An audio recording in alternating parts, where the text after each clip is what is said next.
A bacia amazônica está situada na região norte do Brasil. Então, aqui eu vou traçar o número 1, e essa seria a bacia amazônica. Características gerais. Vamos lá, trazendo para cá, para o nosso notepad. A bacia amazônica é a maior bacia hidrográfica do mundo. Mas qual seria o maior rio do planeta? O Rio Nilo ou o Rio Amazonas? Consertando lá para aquela nossa informação que foi passada em aula, o Rio Amazonas é o maior rio do mundo, superando o Rio Nilo em extensão. Sem contar também que a bacia amazônica é muito maior em volume d'água e tem um quantitativo de afluentes muito superior do que a bacia do Rio Nilo. Então, o Rio Amazonas, maior rio do mundo. Algumas questões podem lhe cobrar onde é a nascente. E aí você tem que botar na cabeça que a bacia amazônica é uma bacia internacional. O que é ser uma bacia internacional? É que os seus afluentes vêm de outras nacionalidades, eles vêm de outros países. Nós temos como referência a própria nascente da bacia amazônica, que é no Peru.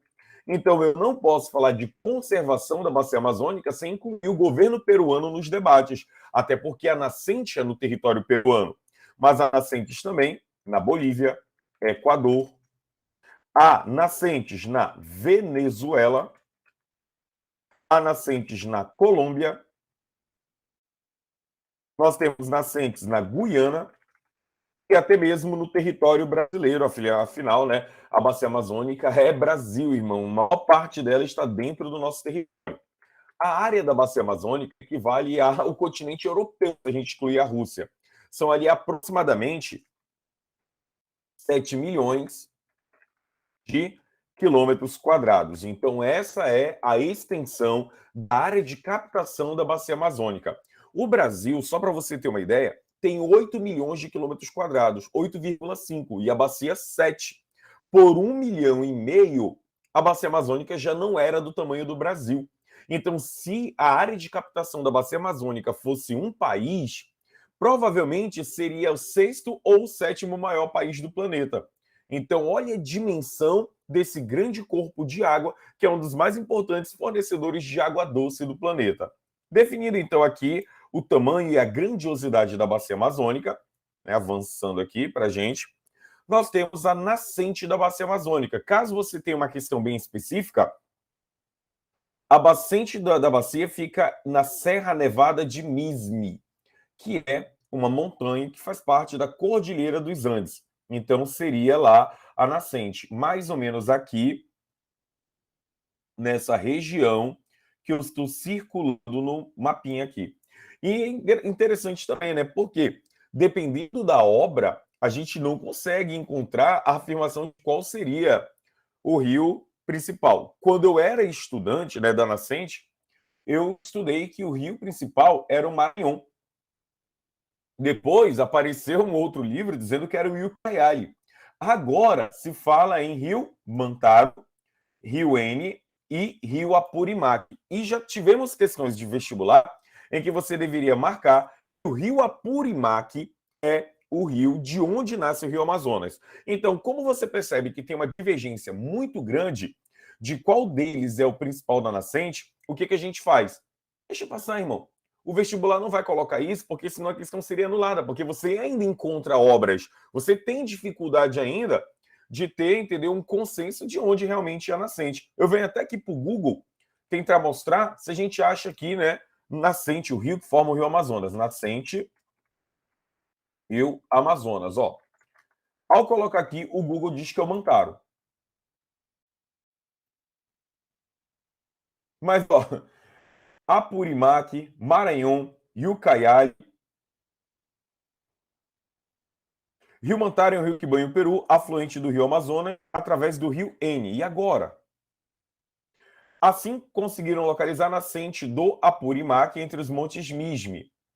Então, tu tem o Google me falando Mantaro, tu tem o portal Amazônia falando do Apurimac, e aqui o Mantaro sendo o afluente do N, ou se juntando com o N. É complicado. Aliás, ele deságua no N.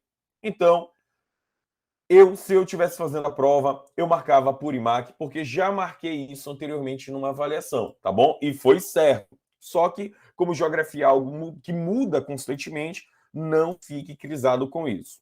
E agora vamos ao que o vestibular vem cobrando. As nossas provas acabam cobrando uma característica particular da bacia amazônica, que é a coloração das nossas águas. A bacia amazônica pode ser classificada, segundo Harold Scioli, um alemão que classificou, em 3 tipos de cores. Então, bacia amazônica, eu vou colocar historicamente, na década de 50, foi classificada por Harold Scioli em rios de águas escuras, brancas e esverdeadas. E aí a gente vai fazer a devida correção ao longo do tempo, obviamente. A classificação de Scioli ela não é imutável, ela pode ter contribuições de outros autores. O que nós definimos como bacias de águas escuras? Os nossos rios negros, como o Rio Urubu. Olha o nome do rio é Urubu, né? É até fácil. Rio Preto da Eva, Rio Urubu, Rio Urubu. Inclusive, você já tomou banho no Rio Urubu, talvez. Se você foi em Presidente Figueiredo e tomou banho na cachoeira de Urubuí, o Rio Urubuí é um afluente do Rio Urubu. Então, aquelas corredeiras. Rio de Água Escura, Rio Urubu, Rio Negro aqui na frente de Manaus, o Rio Tarumã. Por outro lado, nós temos o Rio Amazonas, os Solimões, o Madeira como principais expoentes de águas barrentas, águas brancas, né, como na classificação ele definiu. E aqui nós temos o Tapajós como um rio tipicamente de águas esverdeadas, que são os rios de águas claras. Agora, por que um rio tem água escura? Resposta: todos os rios de água escura são rios que apresentam riqueza em matéria orgânica na sua água, ou seja, o humus. Como a bacia amazônica apresenta uma grande quantidade de matéria orgânica sobre o solo, o escoamento acaba levando essa matéria orgânica para dentro dos rios. Assim, então, eles acabam contribuindo para a coloração mais escurecida e fazendo com que a água dos rios de água escura acabam se tornando extremamente ácidas, com pH que vai variar ali de 4 a 5. O Rio Negro, quando está na seca, ele apresenta um pH de 4,2, 4,3, então é um pH extremamente ácido. Além disso, os rios de água escura são classificados por ter menor velocidade nas suas águas. Uma das contribuições dessa menor velocidade se dá ao fato dos seus canais serem mais velhos, são rios mais idosos. E tem velocidade da água uma velocidade mais lenta. Rios de água escuras, como o Rio Negro, são rios mais antigos, mais velhos, mais lentos, já tem o seu leito encaixado. O que é o leito encaixado? É o local onde o rio está alocado. Isso faz com que o seu canal não mude constantemente, não mude com uma maior velocidade, e a erosão, então, acaba se tornando baixa, fazendo com que a quantidade de sedimentos na água seja menor em relação aos rios de água barrenta. Então, eles têm menos sedimentos em suspensão, predominando aí as águas escuras e também a questão dos solos arenosos do entorno, que contribui para isso. Então, essa é a definição dos rios de água escura. E uma ressalva: eles têm menor potencial piscoso, um termo usado para se referir a potencial de pesca. Devido ao fato da sua água ser ácida, a riqueza biológica é menor que os de água barrenta. Lembre-se, eu estou comparando e falando que ele tem características inferiores aos rios de água barrenta da Amazônia. Mas se a gente for comparar com outras áreas do planeta, a gente tem muito mais biodiversidade, muito mais qualidade. Então, uma comparação interna entre os rios da nossa bacia.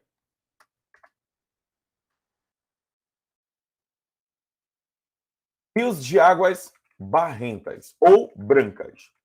Aqui nos rios de águas brancas, já conseguimos, então, definir com uma qualidade mais sucinta as suas características.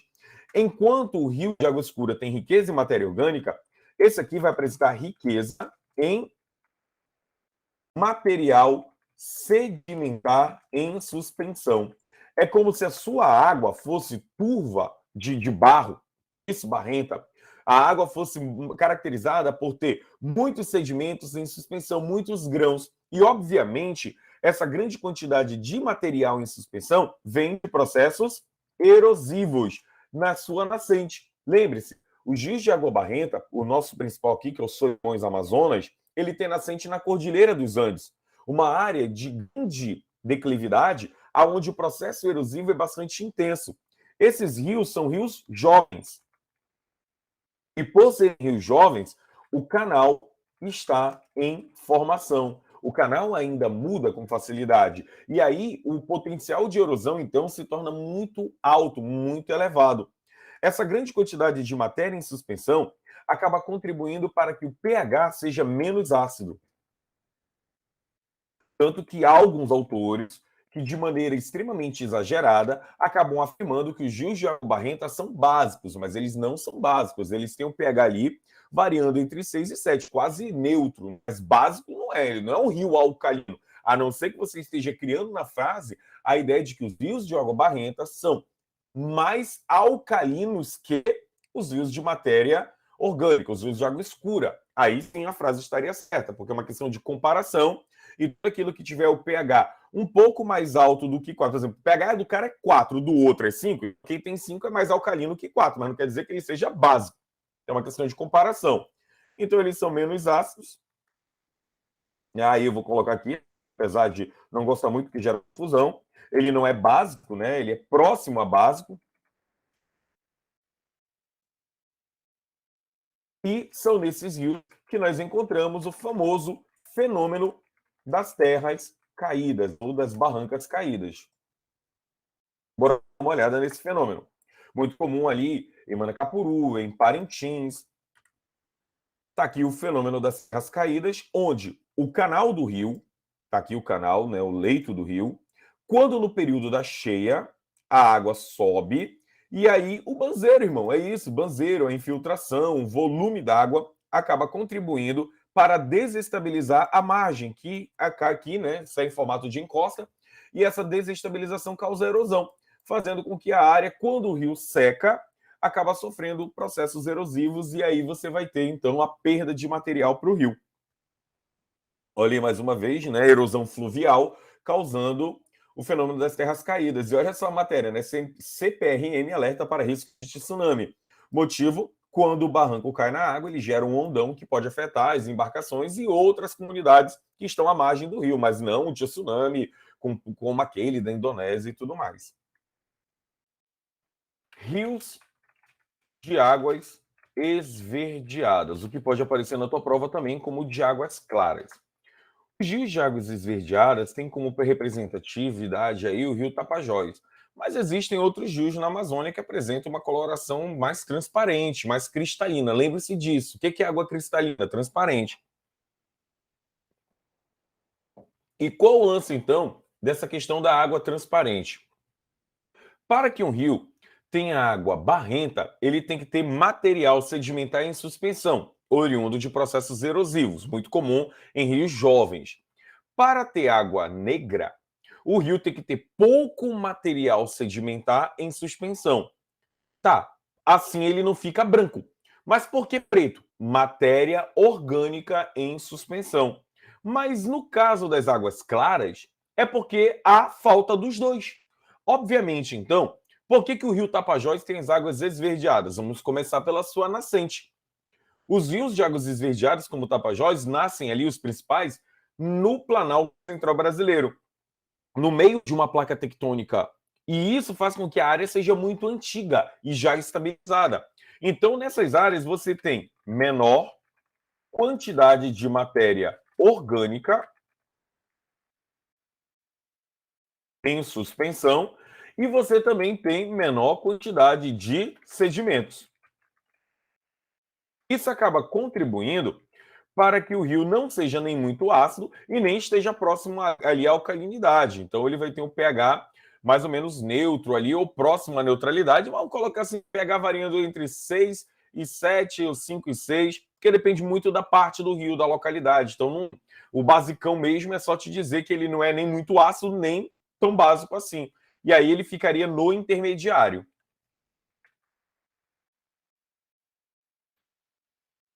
Mas quem estuda na área e faz pesquisa sabe que não é assim que a gente define. Você tem que pegar o trecho do rio, medir o pH dele. Às vezes, depende da época do ano. Por exemplo, em período chuvoso, você acaba tendo maior erosão. Então, até a cor da água tende a mudar. Então, o pH vai mudar também. Então, é loucura, entendeu? Muitas generalizações que a gente acaba fazendo por causa do ensino médio e do vestibular.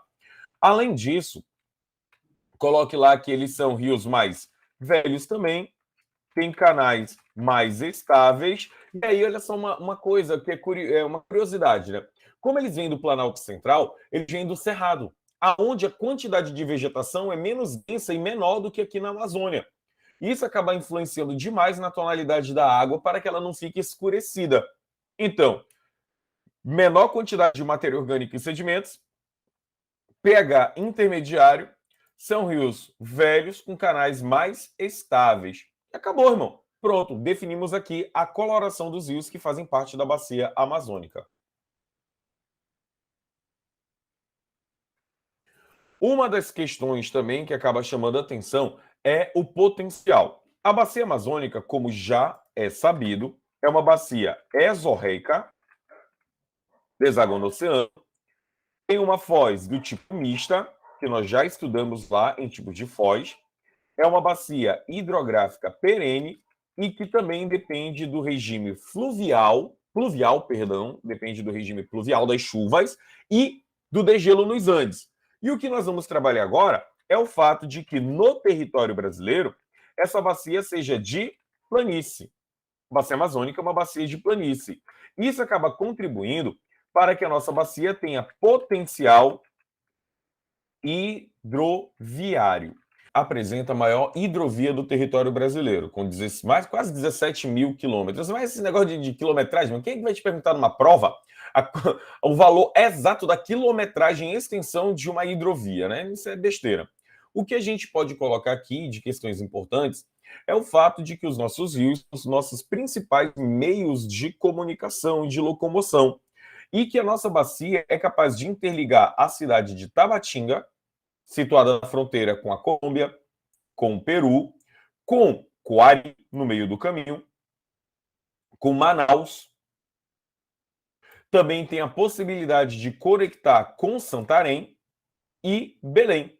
Não só Belém, como Macapá também. Então, essa hidrovia, que é a Solimões Amazonas, é a principal hidrovia do território brasileiro e tão importante para a distribuição de mercadorias e pessoas na Amazônia.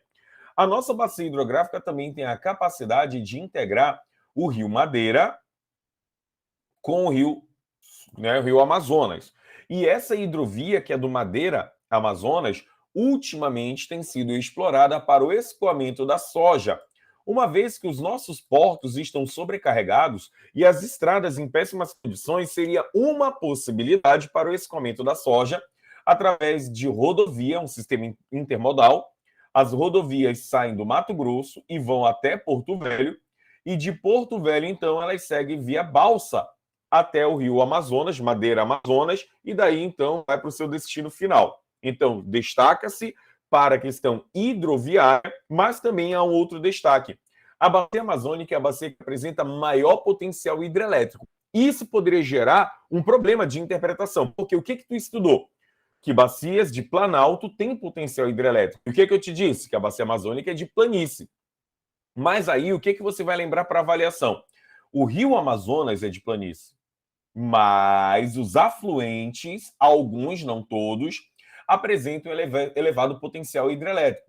Atualmente, nós temos aqui o rio Xingu, que é esse que eu circulei, onde foi construída a usina hidrelétrica de Belo Monte, que é a segunda maior usina do Brasil e a segunda em potencial hidrelétrico, sem considerar também que ela é a maior totalmente brasileira. Vamos colocar a ideia de que o rio Xingu não está sozinho. Nós temos aqui o rio Madeira, que tem a segunda e a terceira maior usina hidrelétrica da bacia amazônica, que é a bacia de Santo Antônio e Giral. Correspondendo, então, aí, um elevado potencial tanto do rio Xingu, do rio Madeira e alguns trechos do Tapajós, como a região do Teles Pires, que tem potencial elevado. Esses pontos pretos aqui seriam mini centrais hidrelétricas que estão em planejamento para serem construídas na Amazônia para aumentar o nosso potencial. Porque o nosso potencial é gigantesco, mas não é explorado em sua totalidade. E um dos grandes motivos para que a Amazônia não tenha se enchido ainda de usinas hidrelétricas está no fato de graves impactos ambientais com a inundação da área, remoção de comunidades quilombolas, indígenas, ribeirinhas, perda de terra agricultável, perda de biodiversidade, ou seja, questões ambientais acabam contribuindo para que esses projetos não saiam do papel, a nossa crise, né, financeira também, que esses projetos são caros, e o fato de que você não tem grandes áreas urbanas, então você teria que transferir essa energia para o Sudeste, para o Nordeste, porque não justificaria produzir para a população local, uma vez que a quantidade de obra, de pessoas, na verdade, e de empreendimentos comerciais não requer que o potencial seja explorado ao máximo. A distância dos centros urbanos também acaba contribuindo para que aqui não tivesse tantas usinas assim. A bacia do Tocantins, Araguaia. Nós trabalhamos que aqui a bacia amazônica está imperando como maior bacia hidrográfica do território brasileiro. Agora nós temos a bacia de número 2, que é a bacia do Tocantins, Araguaia. Veja, quero localizar Tocantins. Tocantins é um estado que está no centro do território brasileiro, então não fica difícil você identificar a área. Lembre-se que Tocantins é um estado que se desmembrou de Goiás. Então, você vai lembrar ali que a nascente dessa bacia é na região do centro-oeste, e como o rio corre no sentido sul-norte, ela vai desaguar aqui no estado do Pará. Então, é uma bacia hidrográfica totalmente brasileira. Então, já vai anotando aí as características. Bacia Tocantins-Araguaia, localizada no centro do território. Primeira informação, centro do território, tem como referências o Mato Grosso, o estado de Goiás, principalmente, o estado do Tocantins e o estado do Pará. Pronto, essa é a localização.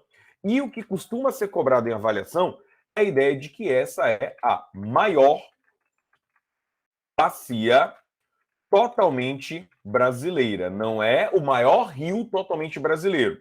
Aí o cara vai dizer, porra, Miguel, a bacia amazônica não era a maior do Brasil, mas ela é internacional. Essa não é internacional. O território da área de captação é totalmente inserido no Brasil sem estar em contato com outra nação. Mas o maior rio totalmente brasileiro é o Rio São Francisco, tá? É uma bacia, Tocantins-Araguaia, maior rio, São Francisco. O rio Tocantins, então, seria este daqui que nasce próximo a Brasília. Aqui, então, o rio Tocantins, rio principal da bacia. E o Araguaia, ele já vem aqui da região do Mato Grosso e na fronteira de Goiás com Mato Grosso. Então, eles percorrem no sentido sul-norte, como eu já citei, há trechos navegáveis e até mesmo potencial hidrelétrico. Note que as águas são esverdeadas, está vendo? Por quê? Aquilo que nós estudamos anteriormente. Como ele vem da região do Cerrado e uma área muito antiga, os processos erosivos aqui já são processos que ficaram com o tempo mais lentos. São planaltos antigos, já totalmente dissecados, e aí a gente não vai entrar em geologia. Mas você sabe muito bem que a quantidade de matéria orgânica é menor do que a quantidade de matéria orgânica na Amazônia, e o potencial de erosão é menor do que o potencial dos Andes, fazendo então com que a matéria orgânica e mais os sedimentos criem essa coloração aí mais clara. A bacia hidrográfica, e vamos às características básicas, ela é exorreica, deságua no Pará, ali na região do Oceano Atlântico, próxima à foz, inclusive, do Rio Amazonas. Essa bacia é totalmente perene, seus rios não secam completamente, o rio principal, Tocantins-Araguaia, não seca completamente. O nível das águas depende exclusivamente das chuvas, então é pluvial o que mantém as suas águas. Outra característica quanto ao tipo de foz é estuário. Sua foz apresenta apenas um único canal e a bacia hidrográfica é de planalto. E aí você já sabe que se a bacia é de planalto, confere à bacia um grande potencial hidrelétrico. É nessa bacia, então, que nós encontramos a gigantesca e importante usina hidrelétrica de Tucuruí. As questões mais antigas acabam dizendo que ela é a maior usina hidrelétrica totalmente brasileira. Aí lá vem você, mas e Itaipu? Itaipu é binacional, pertence ao Brasil e ao Paraguai. Essa pertence só ao Brasil. Ela já foi, sim, a maior bacia, a maior usina da Amazônia e a maior usina totalmente brasileira. Só que com a construção de Belo Monte, ela caiu para a segunda posição e terceira a nível de maiores do Brasil, sem ser nacional ou internacional. Então, Tucuruí, segunda maior do totalmente brasileira. Terceira, vamos colocar assim, na ordem, tá? Hierarquia. Terceira maior do Brasil. Segunda maior totalmente brasileira e amazônica. Essa usina foi construída durante o governo militar e a sua contribuição está no sentido de levar energia para a região amazônica, principalmente para o estado do Pará, para os programas de mineração. Então, sempre que aparecer Tucuruí, vai aparecer a sua origem com programas de mineração e é muito provável que mencionem Carajás, a exploração de ferro e outros minerais no interior do Pará, que confere ao estado do Pará o status de segundo maior produto mineral do Brasil, perdendo apenas para o quadrilátero ferrífero em Minas Gerais. Então, tá aí a importância da usina. E, atualmente, o linhão de Tucuruí acaba complementando a matriz energética da cidade de Manaus. Então, a Avenida das Torres, aquele linhão que você enxerga lá, saiba que ele tem origem, uma parte dele, lá em Balbina, e a outra parte vem do Pará, trazendo energia para a cidade de Manaus para alimentar a nossa população e o polo industrial, fazendo com que Manaus esteja integrada ao Sistema Interligado Nacional, mas aí já é um conteúdo de energia, e energia não está na vossa banca, tá bom? Então, características aí da bacia do Tocantins, Araguaia. Ah, e olha, não é só Tucuruí, tá? Tucuruí é a principal, no Rio Tocantins. Nós temos Serra de Mesa, Canabrava, São Salvador, Peixe Angical, Lajeado e Estreito. Então, há várias usinas hidrelétricas presentes. Serra de Mesa está entre as 10 maiores do Brasil. A bacia também apresenta potencial hidroviário. A partir do momento que você constrói uma usina hidrelétrica, você inunda uma área e aí você acaba criando potencial de navegação. Então, aqui nessa bacia hidrográfica, o que nós podemos encontrar? Escoamento da soja. Tudo que tiver hidrovia e vier do centro do Brasil, escoamento de soja é fundamental. Aqui é a usina de Tucuruí. E a maior ilha do mundo, maior ilha fluvial do mundo, a Ilha do Bananal. Parece curiosidade. Tipo, você sabia, com Lucas Marques e Daniel Molo, né? A Ilha do Bananal, maior ilha fluvial do planeta. E isso acontece por causa da subida e descida das águas e mudança do canal. Sabe Deus quando isso aconteceu. Mas é mais curiosidade. Agora vamos começar a bacia mais icônica do Brasil, né? Que é a bacia do São Francisco. O vestibular tem uma certa queda por essa bacia. Quase abusivo o relacionamento do vestibular e essa bacia. Não sei qual é o motivo, mas tudo bem, vamos lá. Talvez seja porque corta o sertão. Enfim. Localização. Quando falar em bacia do São Francisco, na tua cabeça, tu tem que lembrar do Nordeste brasileiro. Então, aqui, ó, bacia amazônica, número 1.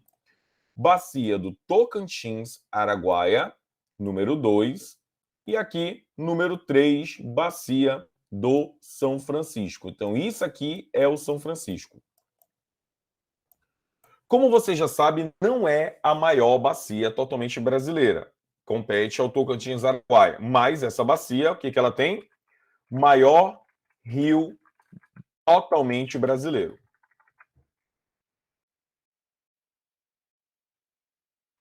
São Francisco é chamado de Nilo brasileiro. Fala sério, hein, irmão? Eu não sei quem chamou, nunca li, mas já vi em livros de geografia alguém dizendo que ele é comumente chamado de rio. Nem lá no Nordeste eu ouço isso da população local. Então, não sei por que forçação de barra, mas está aí. Nilo brasileiro. Qual o motivo? Ele percorre no sentido sul-norte, igualmente o Rio Nilo, e porque passa por terras que apresentam seca. Igualzinho, né? Comparar o deserto do Saara com o sertão brasileiro. Mas tá aí. Rio Nilo brasileiro. Também é chamado, aí sim, já tem um apelo maior por causa da história, Rio da Integração Nacional, e também pode ser chamado de Rio dos Currais. Por que Integração Nacional? Por que Rio dos Currais? Bora lá. O São Francisco tem nascente em Minas Gerais. Então, aqui é o local de nascente, Minas Gerais, Serra do Canastra. E ele percorre, então, de Minas para Bahia, cortando toda a extensão. Bahia é um estado muito grande, fazendo fronteira com Pernambuco, atravessando o território pernambucano e baiano, até deslocar-se a Sergipe e Alagoas, ali, Sergipe no caso. Então, Rio São Francisco vai pegar Minas, interfere na Bahia, Pernambuco e Sergipe. Vamos para o mapa. Aqui, então, opa, esse mapa não, este mapa aqui. Perceba que quando o rio vai fazer esse percurso, ele acaba contribuindo para integrar sul da colônia brasileira com o norte da colônia brasileira no período em que vigorava ali o Tratado de Tordesilhas. Então, o que era o Brasil? Um conjunto de terras a leste de Tordesilhas? Então, eu conseguiria integrar a parte sul da colônia com a parte norte da colônia, ou integrar o sudeste com o nordeste para facilitar a locomoção pelo interior do território. Daí a integração nacional. E por que Rio dos Currais? Porque durante o período colonial, a criação da cana-de-açúcar estava competindo com a pecuária. Então, o decreto da coroa portuguesa proibiu a criação de gado junto ao litoral, e assim, então, onde eu vou criar o gado? O Rio São Francisco se apresenta por ser fonte de água no interior do território. Então, as fazendas de charque se estenderam por todo o seu leito não, né, que não foi dentro d'água, né, por toda a sua margem, até o estado de Minas Gerais. Então, dada a importância histórica. Características básicas do Rio São Francisco. Rio São Francisco é exorreico, deságua no Oceano Atlântico. O Rio São Francisco é perene, tá, irmão? Ele não é intermitente, não. Ele é perene, tudo porque a sua nascente se dá no território tropical, de muitas chuvas, ali na região de Minas Gerais. Então, o fato de chover nas nascentes, aí vai garantir água o ano todo. Seu regime, então, é perene, pluvial, depende da chuva. Sua foz é do tipo estuário, só tem um canal. E aí vem a característica que pode ser cobrada em avaliação, que ele é de planalto. Isso confere, então, à Bacia do São Francisco elevado potencial hidrelétrico. E há muitas usinas hidrelétricas aí, como a gigantesca e importante usina de Sobradinho e a usina de Paulo Afonso. Dois nomes aí que podem ser lembrados para a tua avaliação. Há mais usinas hidrelétricas, mas essas são as principais. E uma obra que é bastante polêmica, que é a transposição do Rio São Francisco. O projeto de transposição não pertence ao governo atual, muito menos ao governo do PT. Quando se fala em transposição, estamos nos referindo a um projeto muito antigo, que começou a ser pensado lá na época de Dom Pedro II. Qual era a ideia? Levar água para o sertão, levar água para as comunidades, fazendo canais artificiais. Então, transpor um rio é mudar seu canal ou criar canais artificiais para implementar a água de uma bacia para outra. O Rio São Francisco pode ser perene, mas no Nordeste nós temos sim a presença de rios temporários. Esses rios temporários seriam abastecidos por esses canais, deixando então de ser temporários e se transformando em permanentes. Além do mais, a proposta também desses canais alimentarem açudes, que são grandes lagos artificiais, do qual as comunidades poderiam ser beneficiadas. E aqui então nós temos o leito do São Francisco, de pretos canais artificiais em eixos, como o eixo norte, eixo leste, que implementariam uma bacia que já foi mencionada antes. Os estados do Alagoas, estado da Paraíba, Rio Grande do Norte e o Ceará, além sim de Pernambuco e Alagoas, terem parte ali da bacia do Atlântico Nordeste Oriental, que é a única bacia intermitente, única do território. E há afluentes do Rio São Francisco, da sua margem esquerda, que são temporários, e alguns da margem direita também são temporários, e esses rios seriam tornados perenes. Então, a ideia de levar água para uma região densamente povoada e populosa, que é o sertão, e o litoral cearense, potiguar, paraibano e pernambucano. Feito, então, essa análise, o que tem a ver esta figura política aqui? Ele não completou as obras, ele não inaugurou a transposição ainda não acabou.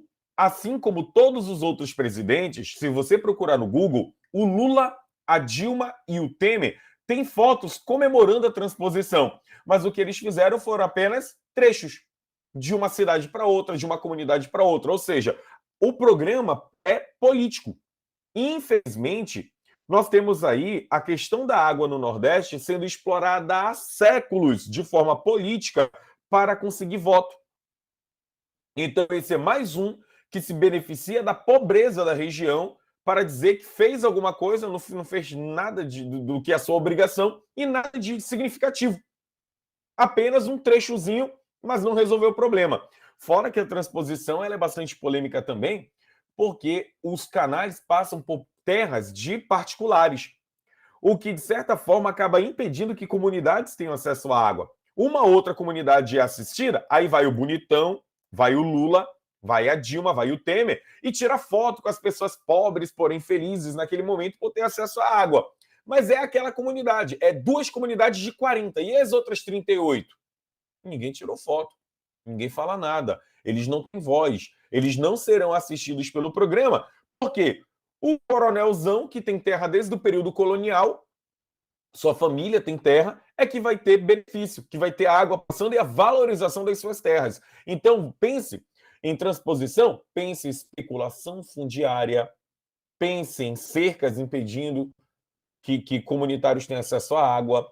Pensa também que nós temos fruticultura irrigada no Nordeste, que estaria sendo beneficiada, as grandes fazendas de charque, e não a Dona Maria, que essa que deveria ser a principal beneficiada, a Dona Raimunda, a Dona Joana, o seu Pedro, o seu Raimundo, o trabalhador brasileiro. Então, não existe político honesto, não existe político bom. Isso é jogo de interesse, PT, com Lula e Dilma, Temer e Bolsonaro, todos eles querem tirar sua casquinha do programa. Vai lá ter teu político de estimação, porque eu aqui não tenho. E a questão das usinas hidrelétricas, que facilitaram o desenvolvimento de hidrovias no sertão brasileiro, tá bom? Então você também vai lembrar da hidrovia do São Francisco, por causa das usinas hidrelétricas que facilitaram ali o deslocamento. Aqui nessa imagem, os lagos artificiais, Sobradinho, Paulo Afonso, o trecho alagoano, o trecho sergipano influenciado, e aí o estado de Pernambuco, Bahia, e tá aqui a nascente. E ainda tem a represa de Três Marias nos afluentes, ó. Aqui o esquema das principais usinas já foi citado, né? Então não é muito repetitivo. Três Marias, Sobradinho, Paulo Afonso, os principais. A usina de Sobradinho, aquela que validou, né, a frase de Antônio Conselheiro, se eu não me engano, né, que um dia o sertão ia virar mar. Nós temos o maior lago artificial do Brasil, é Sobradinho. Olha o leito do Rio São Francisco, antes da represa, e aí com a represa que deve estar por aqui, olha o tamanho da área que foi inundada. Comunidades inteiras foram removidas da região, formando-se aí o lago artificial. E o sistema de eclusas, que contribui para a navegação, onde o barco entra nesse espaço, a comporta fecha, a área é inundada, o barco então sobe e consegue seguir rio acima, ou descer no caso de rio abaixo. Agora vamos falar da Bacia Platina. Quando nós falamos de Bacia Platina, estamos incluindo 3 grandes bacias hidrográficas presentes no território brasileiro que compõem o Rio da Prata. O Rio da Prata é importante, você já estudou ali, principalmente em história, quando falamos do Uruguai, na verdade, a colônia de Sacramento, escoamento da prata, mas não vamos entrar nesse detalhe que não é foco da nossa aula. Aqui nós temos o sul do território brasileiro, incluindo aí o rio Paraguai, o rio Paraná e o rio Uruguai. Então, esses são os 3 principais rios da Bacia Platina e que são bacias hidrográficas do território brasileiro.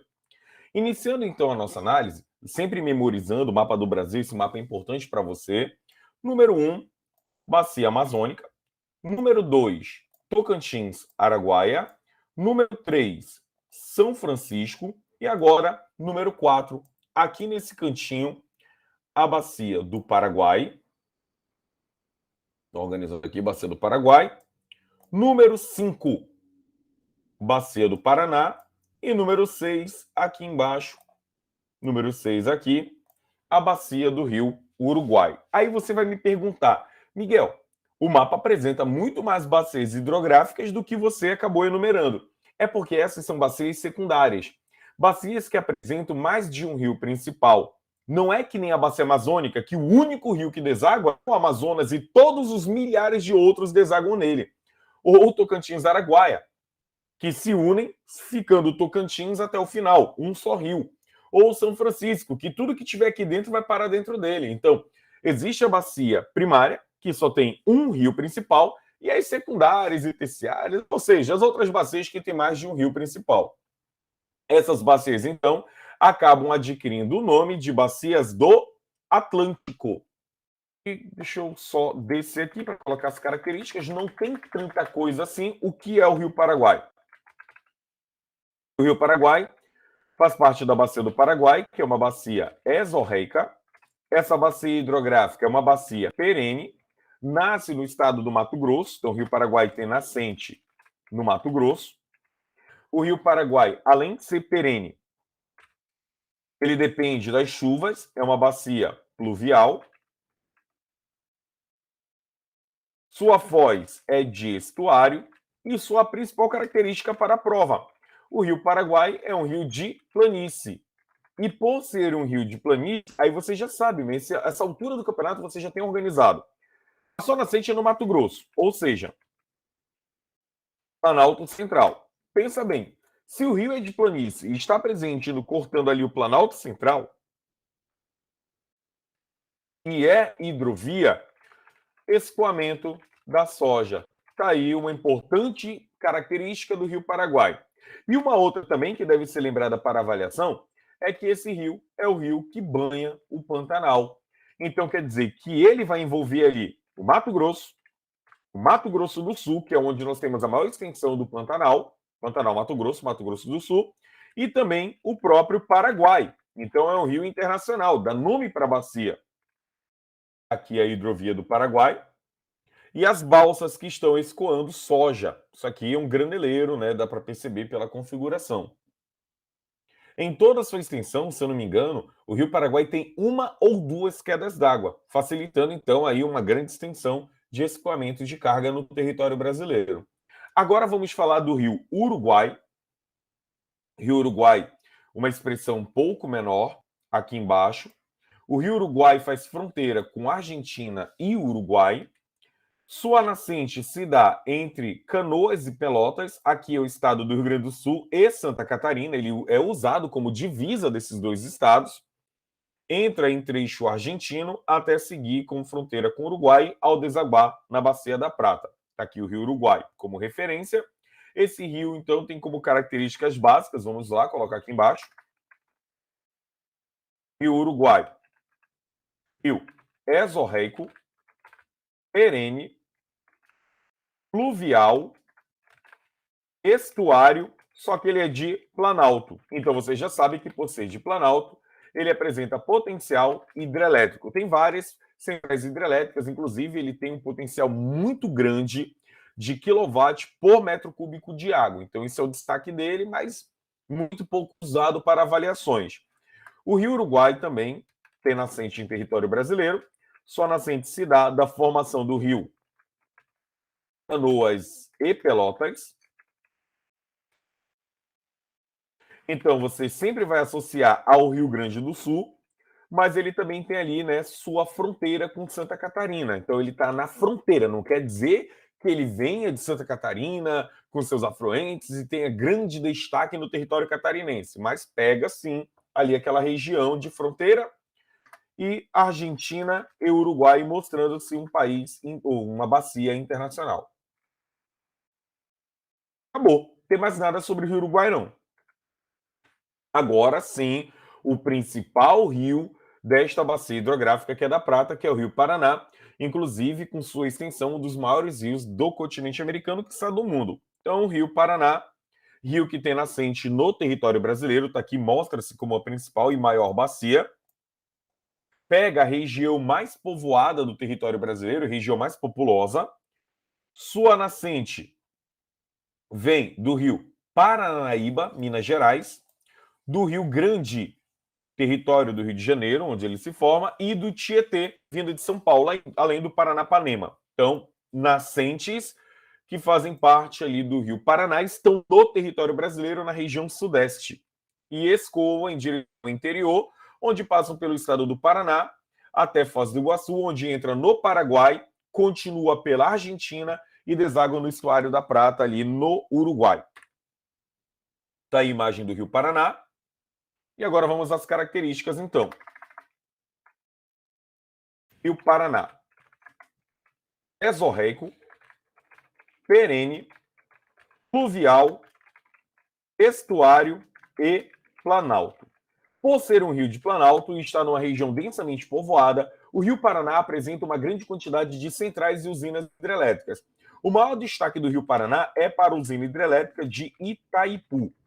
A usina de Itaipu foi construída durante o governo militar e, na época que ela foi construída, a usina, por muito tempo, acabou sendo configurada como a maior usina hidrelétrica do planeta. Hoje ela perde para a usina de Três Gargantas, então ela é a segunda maior, e há a possibilidade de ela cair para a terceira posição, pois a China vem com um projeto aí megalomaníaco de produção hidrelétrica. Mas, no momento, ela é a segunda maior do mundo. É uma usina binacional, ela está na fronteira do Brasil com o Paraguai. Nesse projeto, o Paraguai ele é aquele teu colega, que tu tem que botar o nome na prova, né? Que o projeto é todo brasileiro, o dinheiro é brasileiro, tudo foi o Brasil que fez, mas por estar na divisa com o Paraguai e por causa de afetar as águas paraguaias, o Brasil tem que botar o nome dele no projeto. A usina é importante fornecedora de energia para o centro-sul do Brasil, então é um destaque para uma produção colossal. A usina de Itaipu custou ali mais ou menos os seus 25 bilhões, 20 bilhões. O projeto foi muito caro, inundou uma área muito grande, causando imensos impactos ambientais, mas o retorno econômico acabou compensando. Eu não sei se eu devo dizer dessa forma, mas é muito importante para a economia brasileira o funcionamento dessa usina, a existência dela.